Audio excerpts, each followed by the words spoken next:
want to laugh and give them a Snickers. Don't laugh. Okay, real talk. Just say okay. Now you can practice verbal judo, maybe not for this one, but you count to yourself and say okay, and wait for them, to repeat something. You cut in and you be polite.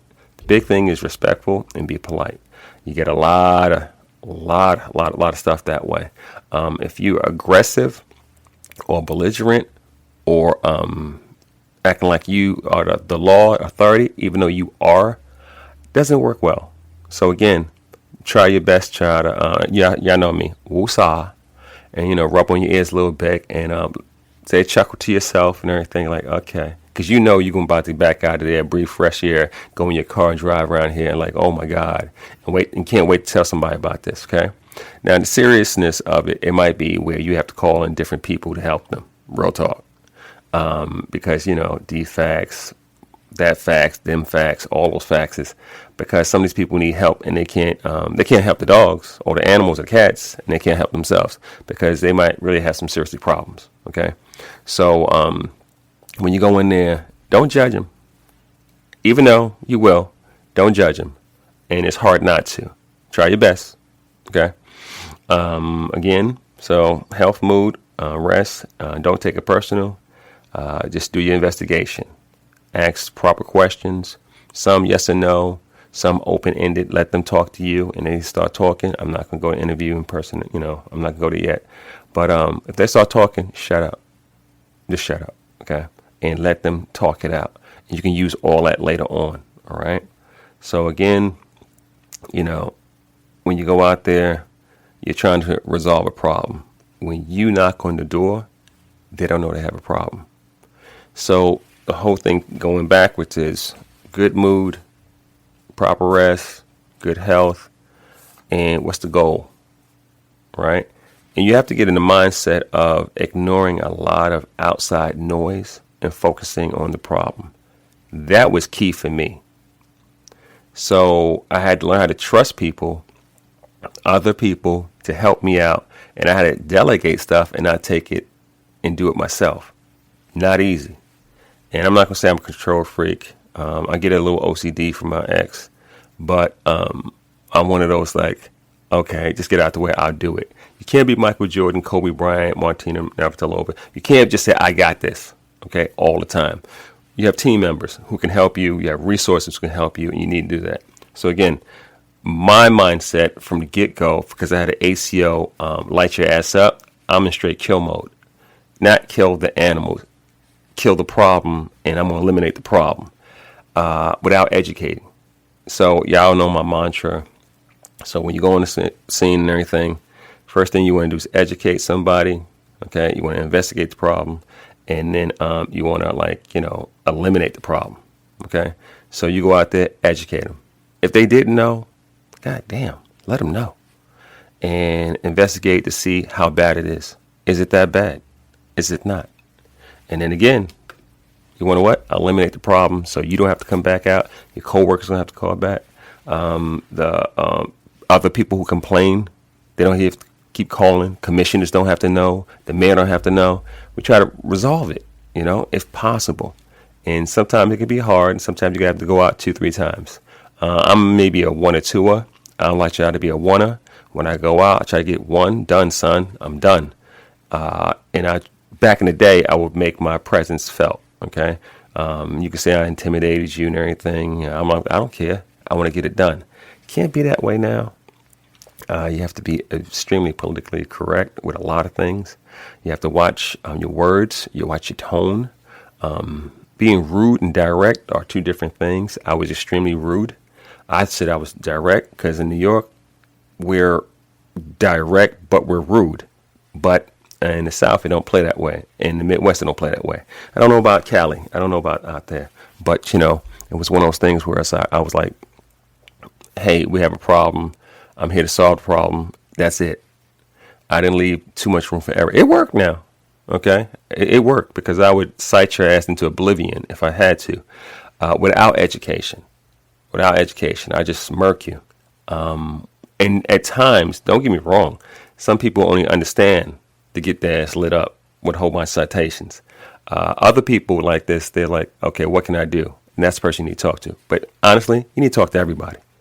You need to slow it down and have the mindset of what? Resolving the problem. Fastest way, the most concise way, and be polite about it and give them some type of literature that they can read, go back to, and then we can have a foundation to build upon. Because every call is a relationship. It sounds like it's not, but it actually is. Okay? You have good, bad, and other. I don't like having bad relationships. I like having good. And then because if I give you not so much a pass, or if we work out, I give you a wink, wink. I'm like, hey, I did you a solid. I need you to work with me. All right? All right. If you don't, work time. And I'm not that guy. I believe in writing the maximum citations. I don't care about you like that. I'm okay now. I dialed it back. But, many of my coworkers like this, hearse first, worse, or curse. You're going to see one of us. And I'm a lot better now. I'm a lot better. So with the mindset of going out there to resolve the problem, that's key. How are we going to resolve the problem? And do you have the resources to? Okay. Big thing is the complaint. Okay. The violation and any evidence that it happened. This might be a domestic dispute. Might be a neighborhood dispute. It might be somebody who's pissed off. So instead of, jumping to conclusions, you're like, me? Hey, I'm Officer Hurst. But back then, Investigator Hurst. Hey, we had a call about, your dog. Do you have a dog? Well, yeah, who called? That's the first thing. Who called? Who is it? Is it next door, Miss Johnson? Is that really the problem? No. But denial, deflect, all that good stuff, those D words, they come out. And you go like this. Well, you bring it back to the well and focus on them politely. So you can say, hey, I don't know who called. You probably do, but I don't know. They can do open records, okay? But like, do you have a dog? You have a cat? Okay. They said it'd be running around, stuff like that. Well, he got out, damn it. He got out. His ass went up the block. I was like, okay, did you get him back? He said, yeah, he's in the backyard. Okay, all right. Yeah, I got him tied up. Well, did you know there's a tethering law? Now, most people don't understand what tethering is, okay? Usually we'll say chaining. And it's like, hell's that? Tether? Who tether? Like it's Heather, right? I'm like, okay. And that's when you walk it back and say, okay, tethering, aka chaining. They go like this. Yeah, I chained my dog. What's wrong? And, he on the change right now. The change, that's a quarter and dimes and everything. The change. And you're like, okay. You're trying your best, like, okay. And then you say, well, it's illegal to have them like that. Well, my grandmama, my granddaddy, everybody got there and chained the dogs up. What? I'm like, well, I understand, but things have changed now, and we have to make sure these things, you gotta follow the rules. They're like this. What the hell you mean I can't chain my dog up? Well, how the hell he won't stay in my yard? I don't understand. He won't leave. I'm like this. Well, there's other ways you can confine your dog and restrain your dog to your property, and we're gonna go over that. That's when you have the rules, everything highlighted, and you have resources for their ass. Okay? Because maybe they can't afford it. And don't get me wrong. Back in the day, you don't want it, give it here. That's not a good thing. Okay? You don't need a whole bunch of animals coming to the shelter. Because the shelter don't want them. And, I'm not going to get political here. There's a lot of overcrowding in shelters. Okay? So, thing is, if you can keep them on the property and give them some resources, probably the best thing. So rather than incite this person, I'm going to try to work with this person, give them aka abatement order or a notice comply or some type of compliance order, and give them time to come in compliance. So again, what's the complaint? How did it come in? Was it 911? Was it an email? How long ago did that happen? The violation, is it a major or minor infraction? Is it serious or is it like blah? Okay. Now, some depends on the directors, stuff like that. Some things are real serious. They're really not. Unless the animal is, in fear of dying, they're suffering. A lot of things can be worked out. They just can. Sorry. The evidence, is the evidence alive or dead? The evidence would be the animal. Okay. And, chains or anything affixed to the animal, whatever like that. Is the animal in poor health? All that has to come, in fact. And like, okay, the animal's in poor health. It was like this. Well, is it egregious where I need to take the animal? Or can I let them take it to the vet? Is it malnourished to a point where it's not that bad? Seriously. So, having this mindset of resolving the problem, I hope you guys get that. Resolving the problem is key. And a lot of us come from an ACO, and because we are ACOs and by nature, and we just get these calls and just want to go to the next call, the next call, the next call, the next call. And, when you get there, you're like, blah, blah, blah, blah. That's hard to get out of. I'm not going to lie to you. Because I see young ACOs, they see Animal Planet and all that good stuff. And they're like this, that's where I want to be. You said, yeah, okay. And it doesn't happen.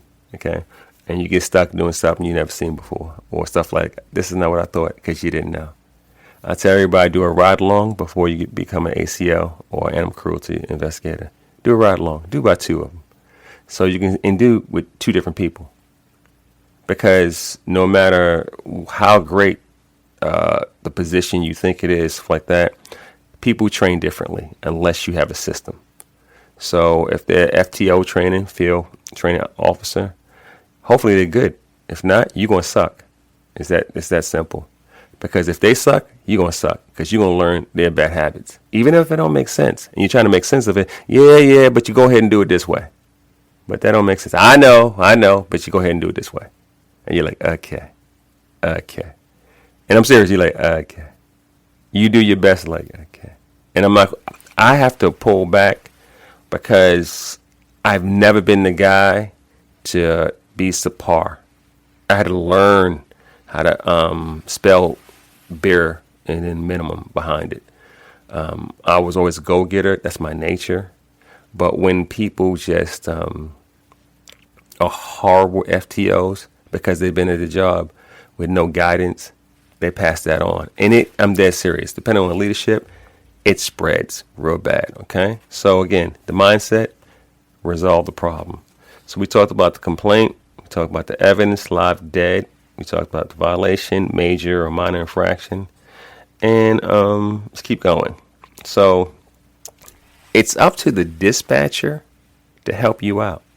However the call comes in, if it comes in through 911, 311, does it come into the office? Does it come into the clerk? Is it an admin person taking it? Is it a volunteer taking the call? Do they even know how to ask the questions to get the information? Because, this dispatcher or communications operator is your lifeline. They are the lifeline to what you do because they get the call before you get it. You're receiving information from them. So hopefully they ask the right questions so you can go out there and give and serve the people correctly. Hopefully that makes sense. Okay. So again, we already know the who, what, when, where, and how. And, sometimes why. Right. And hopefully they ask these questions to better give the information to you so you don't have to like this. Okay, did they ask that? They give it to you like, oh, this is cool. And if they actually type it up in a note and send it to you, you're like this is even better. So that prepares you to go out there with the right mindset like this. Okay, is it a repeat? Have you been there before? Is it the first time? Well, what's going on? Because remember, we start preparing for something before we get there because it's part of our OODA loop. And I'll talk about OODA a different episode. All right. So I've been talking for a little while and I'm going to dial back. So we went over the mindset. I'm going to conclude in talking about how I got my mindset and who put me in gear. Melinda Merck. She was a consultant that my agency used from time to time for animal cruelty investigations. And she came down, and I didn't know who Melinda was. Now, she's world renowned. She's all that bag of chips. I didn't know who she was. I was like, okay. And she came out, and she saw some of the photos that I took of, whatever case it was. And she was like, this one's good, this one's good. That one can be better like that. And she's, kind of critiquing what I do. And I'm like, who you? Because, I think I'm, I'm gangster. You know what I'm saying?